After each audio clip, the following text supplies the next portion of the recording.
that came out of Monday Night Raw is that it had an ending. This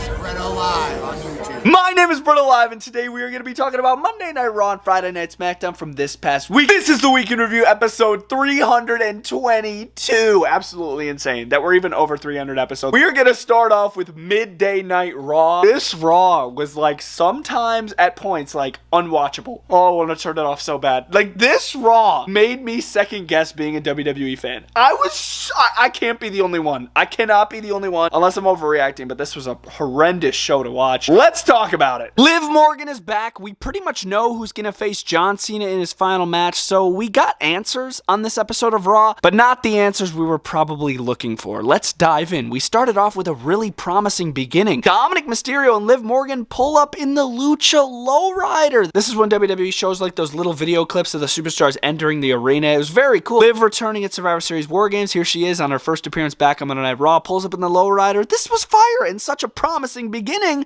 for the show. And then it just went all downhill from here. Our opening promo is Io Sky and Rhea Ripley, of course, gloating in the glory of their victory at Survivor Series War Games. And they want a shot at the Women's Tag Team Championships. They want Asuka, they want Kairi Sane, but here comes Charlotte and Alexa, who also want a tag team title shots. Oh, the only way we're going to solve that is by a match. Main event, it would pretty much be a number one contenders match, even though they didn't label it as that. But what a pointless promo here. How about just announce that we're going to have a number one contender match, low-key? LA Knight versus Jey Uso. This was to determine who will be in the finals of the John Cena Farewell Tournament. I feel like WWE absolutely flopped this John Cena Farewell Tournament, like low-key. LA Knight beats Jey Uso, and he could possibly be John Cena's final opponent. Don't get me wrong, Knight's talented, he's good. But bro, John Cena's final opponent could be LA Knight? Nah, that just sounds outrageous. After the match, Jey Uso was kind of geeking out, and I kind of like where this could possibly go. Like, Jey Uso was doubting himself. You could just hear it. Even in an interview backstage with Jackie Redmond, he's like, no, those titles look better on Roman's shoulders. He's just doubting himself. I like where this could possibly go, you know what I mean? Like, Jey Uso could possibly turn heel in the future, but at the same time, just put him with his big brother, Jimmy Uso,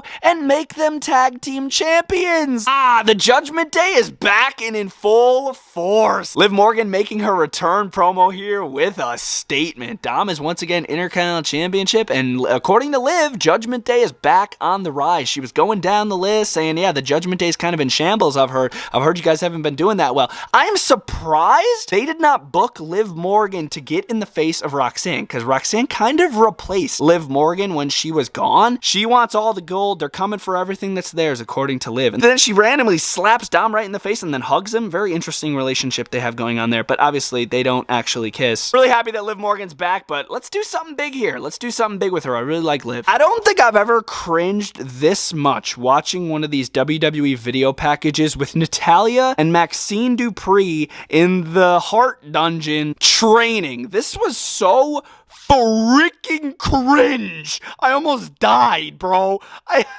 can't be the only one that was just cringing out of my seat watching this. They were like brawling in a ring. And yes, I understand Natalya trained Maxine. I get that. But why not show this before Maxine wins the Intercontinental Championship? So then we could see what she had to go through to win that title. Why are we showing this after she already succeeded? She already beat Becky. She already has the Intercontinental Championship. Why are we showing this now? Oh my God, this was so freaking cringe. Best match of the night, hands freaking down, and I wasn't very excited going into it because I don't like this New Day, bro. First of all, Grayson Waller, why is he with the New Day? That is the biggest waste of talent ever. In my opinion, Grayson Waller, one of the top heels on the microphone in the business. Why is he in the shadow of this garbage heel New Day? Oh my, it's just absolutely insane to me. Back to the matter at hand here, the match for the WWE World Tag Team Championships. Dragon Lee and AJ Styles defending them here. What an ending to this. Like, Kofi was on the ropes. Dragon kicks his back, lands into the Styles Clash. This was so cool. Like, literally, I popped. I jumped out of my seat. I was like, oh my God, AJ caught him. That was so sick. Best moment of the entire show. This was awesome from AJ. Styles Clash, Kingston, 1, 2, 3. Dragon and AJ retain. Going to be fighting the Viking Raiders next week. Ought to be a good match. Viking Raiders are going to lose, but it's still going to be good. Let's go. Liv Morgan's got her eyes on Stephanie Valkyria as well. She wants that World Women's Championship. I didn't think that Logan Paul was going to stick around with the Vision. I thought they only put Paul with the Vision to, you know, get another member for War Games. So Paul Heyman's going to give a shout out to Drew and Brock saying, hey, thanks for your help at War Games. So I guess we're not going to see Brock for a while. Drew's going to go back to SmackDown. But Logan Paul is sticking around. Logan Paul is staying in the Vision. I don't know if that was the right call. But anyways, they talk about their War Games win, and then Braun Breaker is announced as the #1 contender for CM Punk's World Heavyweight Championship. That's massive. I like that. I really do. That's really cool. He pinned him at War Games. Why not? And it's going to happen at the 1-year anniversary of Monday Night Raw on Netflix, which is going to be like January 6th or something like that, which I'm hyped about. Braun Breaker cuts a fantastic promo right here, talking about Punk, talking about he's going to beat him up on Monday Night Raw. Great stuff from Braun Breaker. This is how they should be building him. I loved this. This was really cool. But you know how they could have fixed it? Get rid of Logan Paul and get rid of Bronson Reed. Just have it be Braun Breaker and Paul Heyman. If it was just those two, it would be pitch perfect. Bronson Reed and Logan Paul are literally just accessories in the background that shouldn't have been there. Like, block them out. Literally, it should have just been Braun Breaker and Paul Heyman. Seriously. Logan Paul might want next for the Intercontinental Championship, but Rey Mysterio says otherwise. I feel like Rey's gonna win that IC title, low-key. I feel like he has one more championship run in him. I think he's gonna take out his son eventually, but first he's got to get through this idiot Logan Paul.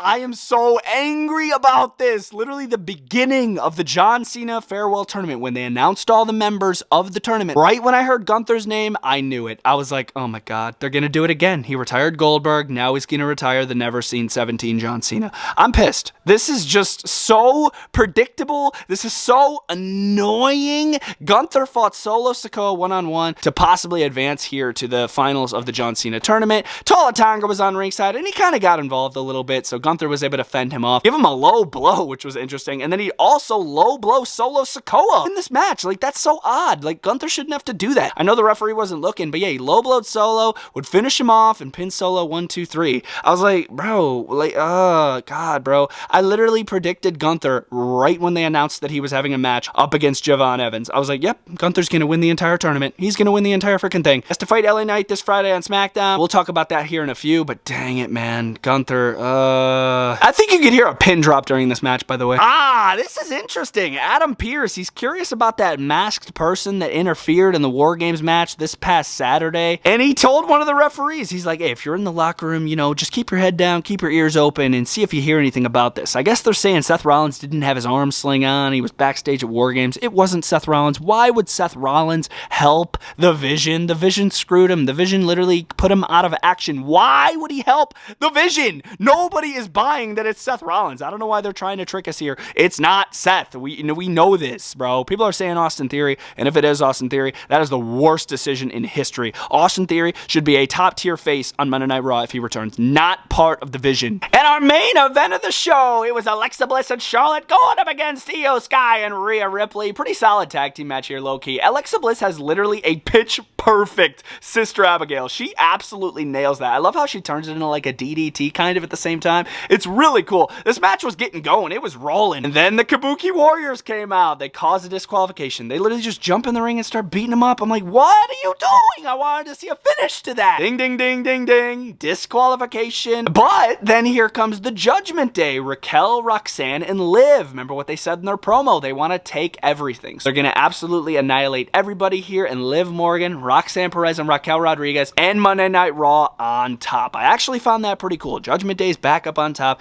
They mean business. They want all the gold. So not a bad ending. That was Monday Night Raw from Glendale, Arizona, and I apologize to everyone that went to the show. At least me watching it on TV, it was kind of a rough watch, y'all. It was just so boring. I just wanted to fall asleep. Triple H said, like, literally he's like, this Raw's gonna be insane. My favorite moment, though, was the AJ Styles clash. That was so cool, and that also coincides with my favorite match, which was Dragon Lee and AJ Styles versus The New Day, even though I wasn't looking forward to that one, but it was really good. And ranking this show out of 10, I'm gonna have to give it a 4 out of 10, bro. It was It was below mid. It really was. And let me know if I'm overreacting down in the comment section down below. I kind of just ranted on WWE there for the past like 8 minutes. But let's jump into Friday Night SmackDown. Let's see if they did any better over there. LA Knight could not get the job done. Friday Night SmackDown from Austin, Texas. This week, it wasn't pre-recorded, and it was live. Watching WWE shows live, it just hits so much better than a show that's pre-recorded. I got unfortunate news for you guys. Unless you're a Gunther fan, Gunther's going to be John Cena's final opponent. Can you believe it? He beat LA Knight in the finals of the John Cena Farewell Tournament, and Gunther is going to fight John Cena and squash him in his final match on Saturday Night's main event in a week. Can you freaking believe it? I mean, yeah, we're going to talk about it here in a few. I have mixed opinions on it. I'm not as mad as I thought I was going to be, because I knew Gunther was winning this entire tournament. Right when they announced Javon Evans was fighting Gunther and Gunther was returning in the tournament, I was like, oh, he's winning the entire thing. Like, he's winning the literally entire thing. And he did. He did. It was way too predictable and annoying at times, but we're going to talk about this entire episode of SmackDown, so let's do it. Pretty cool opening of the show. So we had Drew McIntyre pull up in his Ram 1500, and this is interesting because he's actually suspended from SmackDown. Even though he won at War Games with his team, he's still suspended, so Nick Aldis is like, hey, get the heck out of here, but Cody Rhodes made quick work of Drew. He snuck into his truck on the passenger side, gave him a couple blows right to the head, slammed his head right into the steering wheel, and he scared off Drew McIntyre. So I think it's safe to say Drew McIntyre isn't stepping back into SmackDown anytime soon, as long as Cody Rhodes has something to say about it. But Cody Rhodes wants Drew McIntyre reinstated. He wants him back on SmackDown, so he was kind of begging Nick Aldis to make him reinstated in the ring after this attack in the truck. It was kind of cool. It's definitely a banger way to open up SmackDown. Attack on Drew McIntyre in a truck?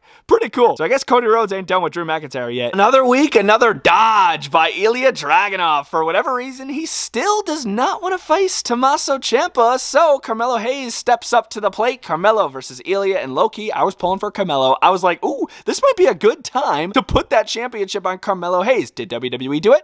No. Tommaso Ciampa would get involved because he was really salty. He could not compete up against Ilya, so he would trip up Melo. He would fall off the mat. You know, Ilya Dragunov with the H-bomb. But what I found very interesting, Ilya wasn't happy about the win. Once he saw the replay up on the Titantron, he's like, frick, that's not how I wanted to win. Tommaso Ciampa tarnished this United States Championship Open Challenge thing. So now Ilya's like, you know what? I want Ciampa next week one-on-one. So we're finally going to get it next week. Ciampa versus Ilya. I would assume Ilya's just going to retain, because I'm hoping this goes to a triple threat. Ciampa, Melo, and Ilya for the U.S. title. That sounds better than just Ciampa versus Ilya. Women's tag division's hot over here. Alexa Bliss wanted a matchup against Kairi Sane, and she got it. Look to build a little momentum towards those women's tag team championships. Alexa Bliss would actually win this match with the Sister Abigail on Kairi Sane. What felt like immediately after the match, Nia Jax and Lash Legend are going to kind of jump in the ring and kind of just assert their dominance once again. They'd even get into it with the Kabuki Warriors, but the Kabuki Warriors would kind of escape. Lash Legend and Nia Jax obviously want women's tag team title gold, and low-key, I think they're gonna get it, dude. They're pretty freaking dominant. What a cool way to introduce some NXT superstars. Like, we have such a hot NXT roster right now. Like, I can't wait for some of these guys to come up to the main roster. We got Oba Femi over here. We got the NXT champion, Ricky Saints. They would be in a backstage office with all this, and here comes Cody Rhodes, and he announced that the winner at NXT Deadline between these two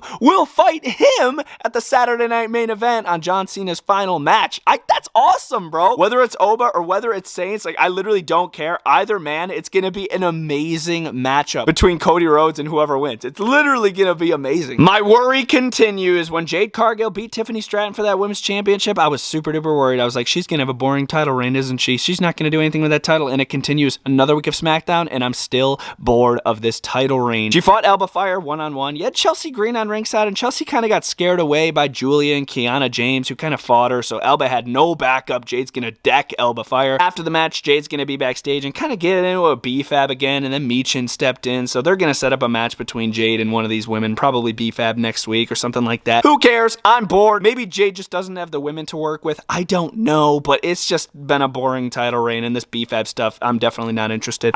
Speaking of something I am interested in, the MFT. Solo Sikoa, hats off. Great promo from you, dude. Seriously, talking about how he beat up Sami Zayn's team last week. I mean, they really did. The MFT, they made quick work of Sami Sami Zayn and all of his goon buddies. So heck, go MFT, whatever. Solo's gonna take a jab at Uncle Howdy saying, all you gotta do, Uncle Howdy, is Bo leave, and you shouldn't even have the last name Wyatt. I was like, dang, solid promo from Solo. The Wyatt Six ain't gonna take that, so they're gonna, you know, black out the lights, they're gonna appear. Uncle Howdy gets in the face of Solo. It ends in a brawl with the Wyatt Six on top over the MFT. I'm curious to see how they're gonna do this match though, because Nikki Cross is technically the fifth man of the Wyatt Six, but I would assume they'd want a 5-on-5, 5 men in the MFT, and there's 4 men in the Wyatt Six. Unless Nikki Cross wants to get crazy, let's go, bro. I could see Nikki Cross taking out Tonga Loa and Tama Tonga. Light work for her. Let's go. I'd be down to see it. Most likely it'll just be a WWE Tag Team Championship match between 2 members of the MFT versus Joe Gacy and Dexter Lumis, but I'm still looking forward to whatever they're planning here. This is some cool stuff. MFT versus Wyatt Six. I love that. Hey, Terror Twins are back. Last week I kind of hinted at it, but yeah, Selena Vega and Aleister Black, it was confirmed. They are fighting the returning Terror Twins next Friday night on SmackDown. I'm so hyped for this match. I love Rhea Ripley and Damian Priest together. They are so cool together. And Rhea getting away from Io for a little short time to help out her brother. That's going to be amazing. Hopefully they deck Selena and Aleister. Do I think it's going to happen?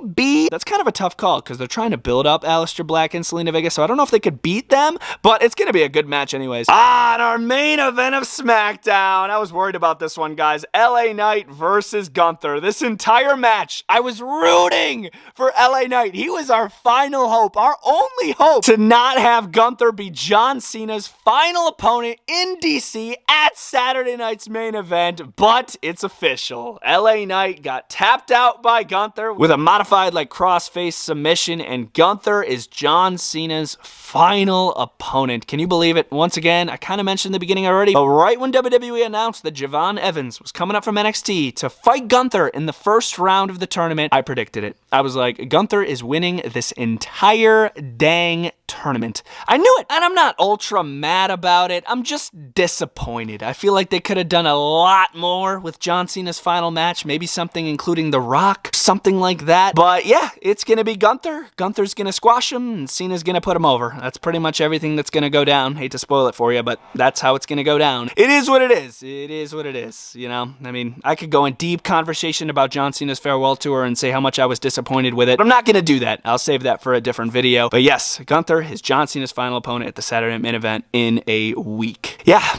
Pretty wild. And that was SmackDown from Austin, Texas. My favorite match was Gunther versus LA Knight. That was a really good match. My favorite moment was Solo Sikoa's promo. That was so good. Some decent promos this week. And ranking this SmackDown out of 10, it was so much better than Monday Night Raw this week. Oh my gosh. I'm going to give this episode of SmackDown a 7 out of 10. I thought it was a decent show. I heard there's rumors that it's going back to 3 hours. Hopefully not, because they could barely fill the 2-hour mark. I know a lot of people are going to disagree with me. A lot of people like a 3-hour SmackDown. Me personally, I'm a big fan of a 2-hour SmackDown, especially on a Friday night. But I really got enjoyed this week in review setup. Much love, praise the Lord. Brad.